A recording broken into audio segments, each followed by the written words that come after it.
Today we're diving into the life and work of George Bernard Shaw. You might know him as a playwright, but he was also a critic, a political agitator, and a total firebrand.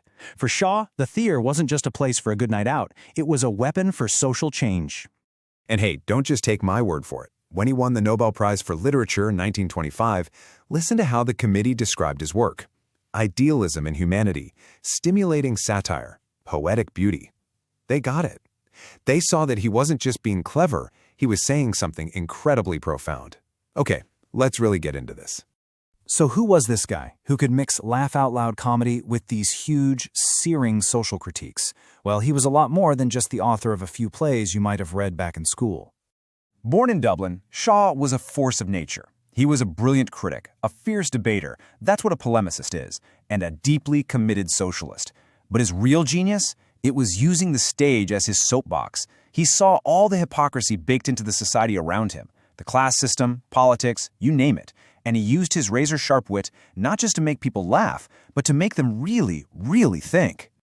You know you've made it when they invent an adjective just for your style, right? That's Shavian. When you're watching something Shavian, you know you're getting more than just a play. It's a comedy, sure, but it's also a crash course in philosophy, politics, and social justice all rolled into one.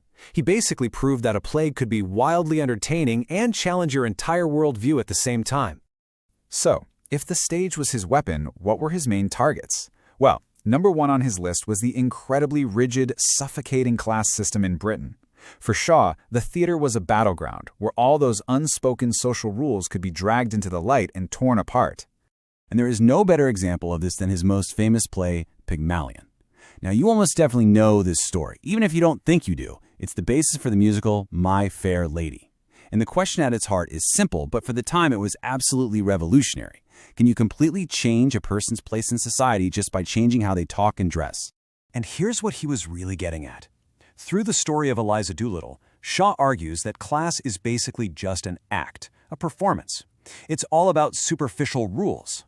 He shows us so brilliantly that your true worth has nothing to do with your accent or your manners. It comes from something much deeper, from your own inner strength and who you are as a person.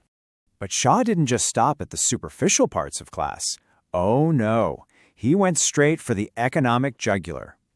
In one of his earliest plays, Widowers' Houses, he asks this deeply uncomfortable question: what's the real moral cost of being rich?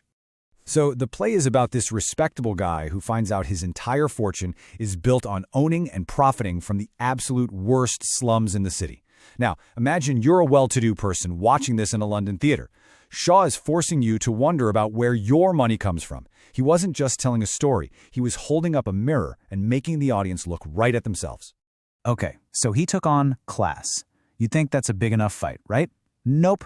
Shaw's mission to expose hypocrisy was just getting started. Next up, he took aim at two of society's most sacred cows, morality and war. Let's talk about Mrs. Warren's Profession. This play was so scandalous, so shocking, that it was actually banned from public performance for decades. And why?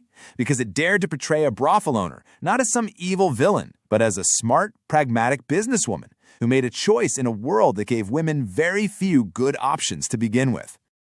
And here's the genius move. Shaw flips the script. He basically says, don't blame Mrs. Warren for her profession. Blame the society that left her with no other way to get ahead. The whole play becomes this fiery debate between the mother and her respectable, educated daughter about money, choice, and what morality even means when you're just trying to survive. He did the exact same thing to the way people thought about war. In his comedy Arms and the Man, he just completely demolishes the romantic myth of the noble, heroic soldier. Society saw brave warriors fighting for glory. Shaw showed us tired, pragmatic guys who'd rather carry chocolates in their packs than extra bullets. To him, war wasn't some grand adventure. It was just absurd and pointless. And it's so important to remember that Shaw wasn't just a playwright. The stage was one of his favorite tools for sure, but his influence went way beyond that. He was a genuine public intellectual, constantly writing and speaking about the same issues he was putting in his plays.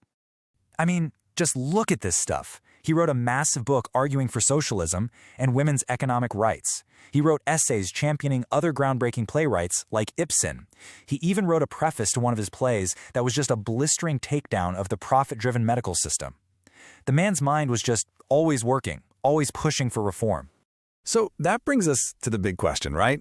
He died decades ago. We live in a totally different world. Why are we still talking about George Bernard Shaw? Why does any of this still matter? Well, his legacy is just monumental. Think about it. Before Shaw, you mostly had stuffy, serious dramas or light, fluffy comedies. He smashed them together. He created what we now call the play of ideas. He proved you could have an audience howling with laughter one minute and then dead silent the next, questioning everything they believed. And that right there is his real contribution. Shaw wasn't interested in spoon-feeding you easy answers. He was all about asking the hardest questions. He used his platform to dare everyone, and I mean everyone, to think more critically about the world and their own role in it. So I want to leave you with a thought. Shaw's whole career was about dragging the hypocrisies of his time out into the open. So what about our time? If George Bernard Shaw were writing plays today, what would he be putting on that stage? What uncomfortable truths would make us squirm in our seats?